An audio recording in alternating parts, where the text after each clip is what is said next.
We are delighted to have both Jackye Clayton and Katee Van Horn join us under the Evergreen Spotlight. As hosts of the podcast Inclusive AF, they bring a wealth of experience to the table and have become a platform for real, authentic, and sometimes tough conversations. Let's dive into their journey. I'm Julie Holiday. Welcome to this episode of Evergreen Spotlight.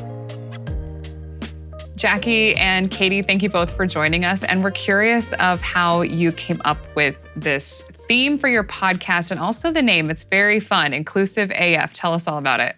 I don't even remember how we got to Inclusive AF, Katee. Do you remember? It was such a long time ago. I think we were like, we're going to be Inclusive AF. I think it was just as simple as that. Yeah. Jackye and I both have potty mouths. We don't like to admit it because we are in HR. So we're supposed to be, good citizens and all that. But sometimes we do like to cuss. And I think the F word is our favorite word. So it seemed like a natural name to have it be Inclusive AF. Yes. And it seems like it comes from a heart of passion. So I'm wondering if maybe you both could share with us why this means so much to you, this topic. I think from an individual standpoint, just going through the struggles, there were times that I really wanted to figure out, why do people act this way? Or why do people have different problems? Just looking at the own dynamics in my family and my community. But then as you explore more and you see the inequities, I think people are baffled. And it's like, no, we don't want it to just do for one little part. It needs to be for everyone. I think it was really easy. You see the low-hanging fruit where it's like, oh, people focus on women and people of color and they think the job is done. And there are so many other groups. The intersectionality is massive. And so if you're not paying attention, it's easy to leave somebody off the list or make a mistake. And so you really have to be intentional in trying to bring everybody into the fold. And it's really just about being fair. I think for me, this is really important because it's one of those things that it impacts every one of us and it impacts future generations. And so, I have now 19 nieces and nephews, and knowing that the world that I want them to grow up in, the world that I want to create, and the impact that each of us can have. I get a lot of folks who ask the question of, hey, you're a straight white woman doing DEI work. Why are you that person? Why are you the person that's speaking up? And for me, it's because we all need to be a part of the conversation. We all need to be involved, and we all have a vote that we can use to really make change and make sure that we are focusing on what's right and what's important for those folks that have been historically marginalized, but also just to create an environment for the future that we want to have. We're seeing a lot of stuff that isn't so great. And so, how can we fix that? How can we share with individuals, here are some things that you should be thinking about, and kind of have that critical voice for folks to maybe have a different way of thinking about things. Thank you for your work in that and your courage to have that platform. How do you both define diversity, equity, and inclusion for yourselves? How would you best define that? I think for me, diversity can mean so many things. As Jackye mentioned, just a minute ago, looking at intersectionality. So, if you sit in a room with 10 people, they might all look alike, but they all have very different backgrounds. They have different things that they're thinking about, that they're worried about, their perceptions, their experiences that are all different. And so for me, that diversity shows up naturally, but then it's also when we look at historically marginalized groups, when we look at folks that have been undervalued and underserved, making sure that they're a part of the conversation too. So for me, diversity is all about those differences that make us better and those things that really help us to drive different ways of thinking, different ways of approaching topics. Inclusion for me is really the cornerstone of this entire conversation. It's how do you create an environment at work, at home, wherever, where people can't just show up and it's not just, oh, I have a seat at the table, but they are listened to, they are heard, they are a part of the conversation, and they can really contribute in a great way. And then, equity for me, I think people use equity and equality very interchangeably, and they're not the same thing. And so equity for me is giving people what they need to be successful.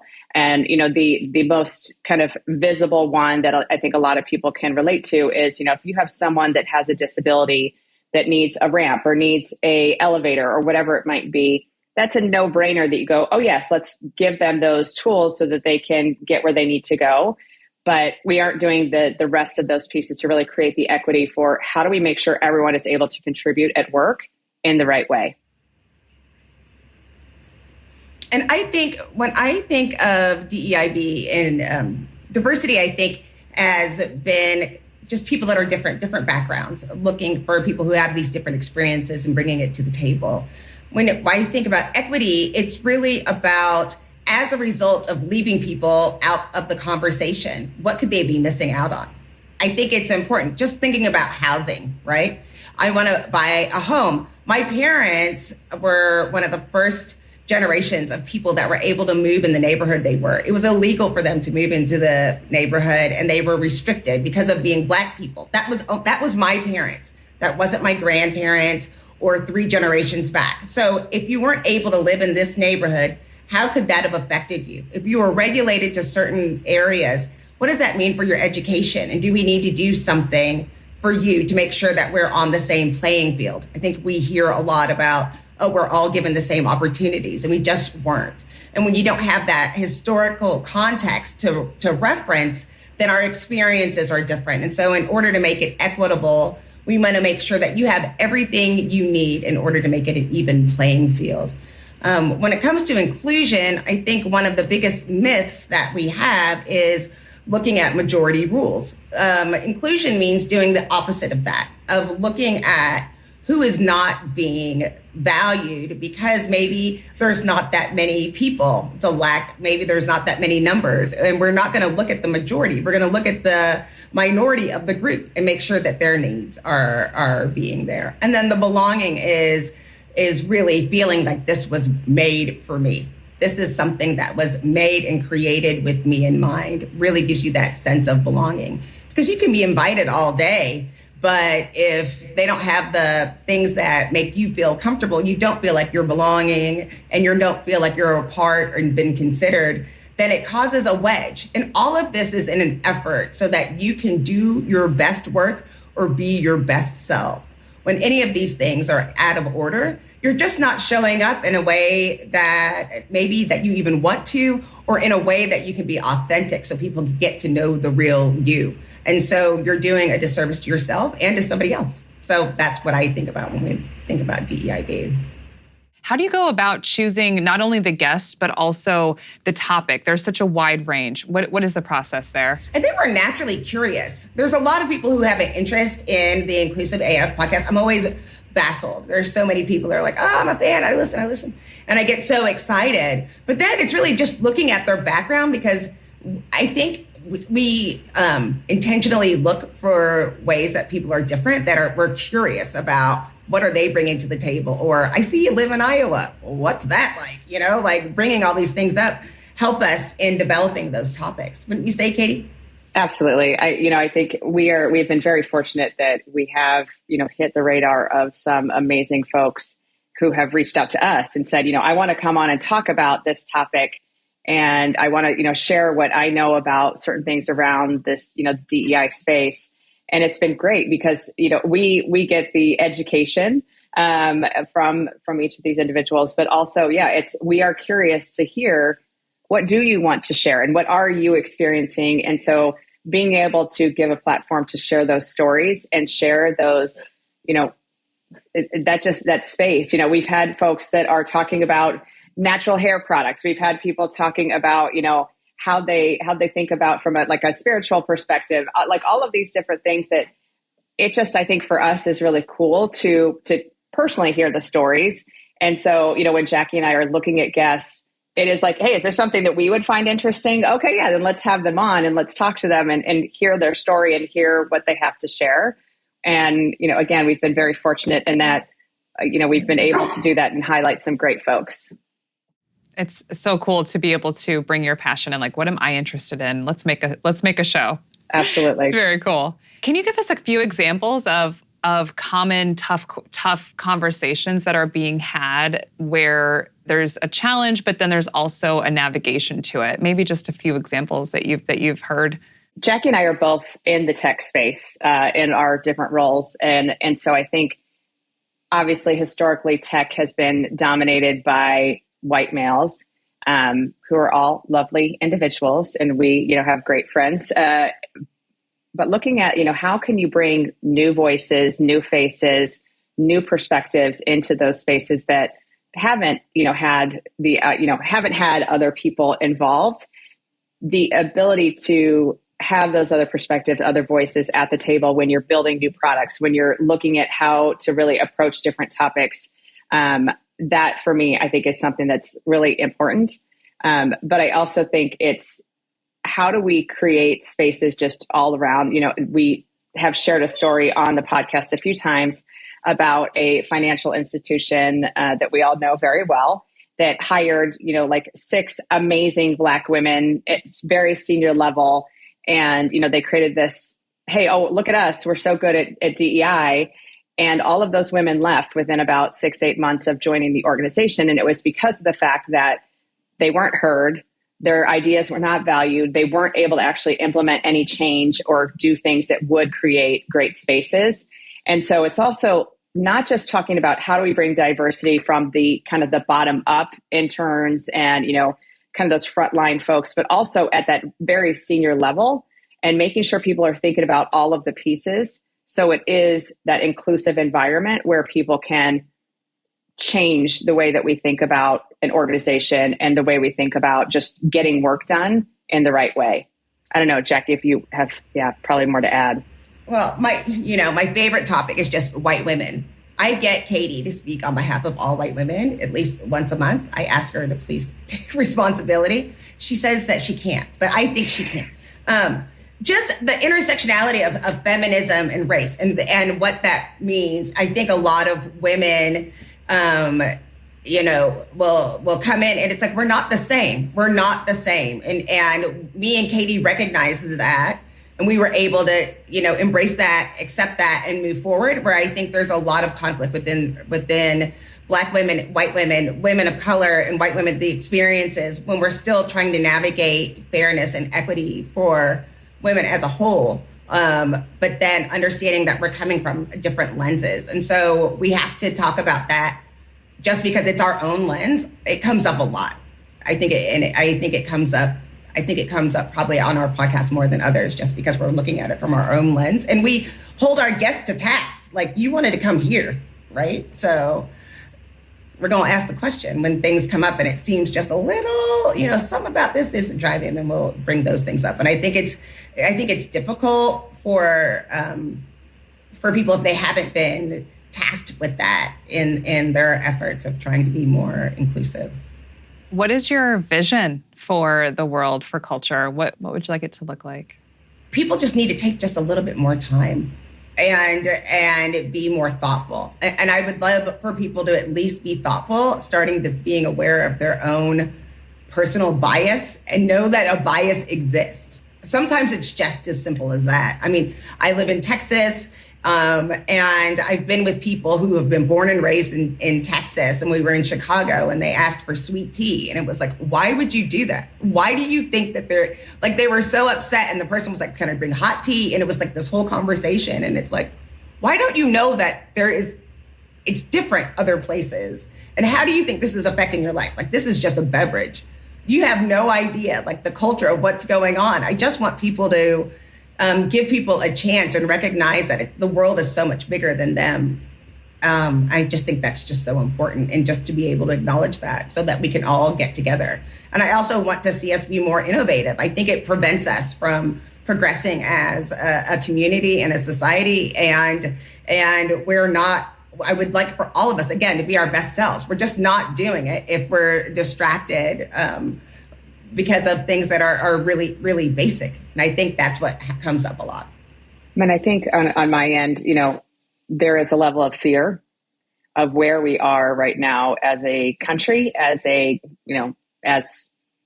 global entity where, we have some very hard questions being asked. And I think it's really important to be on the right side of history.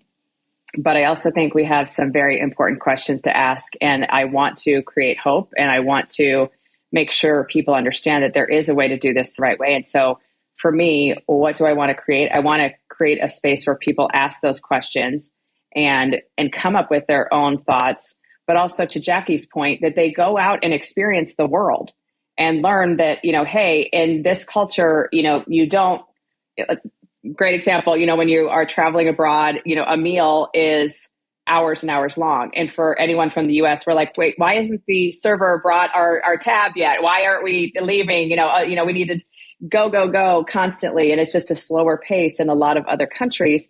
And it's just like the sweet tea is another great example, of just what are those differences and those nuances, which seem very simple, but are really important to who are we and, whoever that we is that we're referring to. So it's opening people's eyes, but it's also making people question, are these politicians right in the direction they're going? Are these laws right? Are, whatever it might be that they should be questioning and should kind of use their critical thinking. But at the end of the day, I want us to create an environment where I want to be proud of. I want to be proud of being a resident of Arizona in the United States and working at this company and different things like that. So it's the fear of some of the scary stuff that's going on outside, but creating hope and creating a space of we can have these open conversations and create people that question and ask why. Thank you. So good. Let's get into our rapid fire round where basically we're going to get into like the DEI, like best practices, what you would define. And maybe if you each could just take a question and that way we can get through a handful. Does that sound good? I'm kind of scared. Yeah. You go first. Jackye. Don't be scared. First. I know. Yeah. Okay. All right. So I'll give you the first one. Okay. Let's see. How would you define inclusivity in the workplace? You kind of touched on this before. So inclusivity is making sure everyone feels like not only that they're invited, but that it was built with them in mind. I think that's the way of making sure that people are included. Don't send out a poll and have majority makes the decisions. Flip that. Make sure that you're looking at the smaller groups that maybe haven't been recognized historically and make sure that they feel like they're a part of the overall organization. That is so good. That's a great answer. What steps can leaders take to promote equity in the workplace? I think the pieces that every leader needs to take into consideration are, when they look around the table that is their team, whatever table that is, are they looking at all of the folks that are there and making sure they have different voices, different perspectives from an equity, looking at equity. I think it's also understanding each individual. When you sit down and start talking to a team member, understanding what are their challenges, what are the things that are important to them, and being able to say, okay, what can we as a team, to Jackie's point, not just looking at the majority, but the outliers, the folks that maybe have not been heard or don't have the biggest voice, how are we making sure that we take care of them and bring them along as well? How can companies measure the success of their diversity programs? I think in order to measure the success, let's look at people that are moving through their career journey. Let's look at the full hire to retire, who is getting promoted, who's getting opportunities, and do they refer? I think the NPS, Net Promoter Score is a great one for this. Would you recommend people working at your organization? It tells a lot about how people feel about the overall organization. And take a look to see if you see any patterns amongst people that are saying no. Is it all women? Is it all women under 30? Is it all gay men over 40? We need to look at those groups, and then we can see if our efforts are successful and how people really feel about the overall organization to measure. And how do organizations ensure that their hiring practices and basically their environments are inclusive? I think Jackye kind of hit on this earlier. You need to build the environment for everyone and make sure you're creating a space that everyone can feel comfortable and can do great work. But I think it's also when you're sourcing for candidates, when you're looking for new talent, not just looking in the same old place, not just looking at, we always recruit from Stanford, so we got to go to Stanford or whatever. making sure you're looking in places that you haven't before, because that's where you're going to find different talent with different ideas that are going to create a ton of innovation for you. You're opening my mind. I love it. It's awesome. I'm loving these answers. And what are some ways to celebrate and recognize the diverse cultures within an organization? You can go to celebrate parts of the organization. You can just acknowledge. It's starting to have an acknowledgement. See where you're putting your money. And what are you sponsoring? What are you hosting? Where are you putting your energy? But the biggest way to celebrate is holding people accountable. If people aren't doing this, then you do something about it. There are consequences. If people are in sales and they're not making sales, they lose their job. If the organization is in the people in your purview or in your care are not making inclusive decisions and not bringing everyone along, there should be accountability there, whether it's them losing their job, not receiving bonuses, or not getting promoted. That's the biggest way to celebrate, and making sure that the voices are being heard and you're giving people a platform. That's ultimately the best way. Nobody wants balloons if I can't get a raise and I can't get promoted. I don't care about your freaking rainbow, logo for the month. It doesn't make a difference if I can't later then know that you're taking those efforts and making sure that I have a place to go and that this is a fair place to be. That's the ultimate celebration. I will add, from a celebration perspective, food, because Jackye and I do like food. And so if there's food to celebrate a culture or a group, we will also vote for that every time. I think always cupcakes is a good Always cupcakes, yes, for sure. Always be cupcakes, yes, basically. Yes, yes. ABC. Yes, absolutely. Good job with the rapid fire. You did amazing, and just letting us into your thought process on all of this and your experiences. I'd love to know what your future goals are for Inclusive AF, the podcast. I think for me, it's to continue to have these hard conversations. I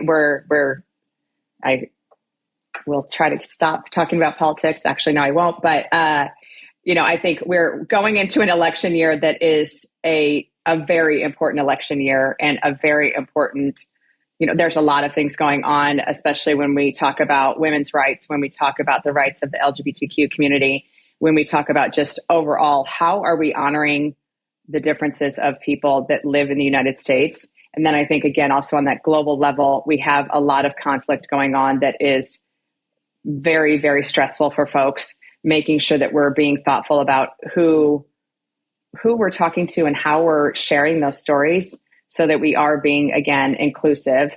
But then I think the other piece is just, for me, it's creating hope of, here are some things you can do. So when we have guests on, it's not just, hey, tell the story, but what are you doing about it? How can the person listening tomorrow go into their workplace and do something differently than what they've done before? So I think that's another piece for me. When I think about it, I want it to be a movement where people are just striving to be inclusive AF. If they just think about it all the time, are we being inclusive AF? Who are we leaving out? And have that as a regular ask. And so it's love that we have guests and people that are regular listeners, but take what you're learning and share it with other people so that we can give people an opportunity to show what inclusive AF looks like, not just what it sounds like. Jackye and Katee, thank you so much for your honest discussion and your insights. It's just so enlightening, and just thank you so much for being here. Thanks for having us. And for our listeners, be sure to check out Inclusive AF and join the movement and start those conversations. I'm Julie Holliday, and this has been another episode of Evergreen Spotlight.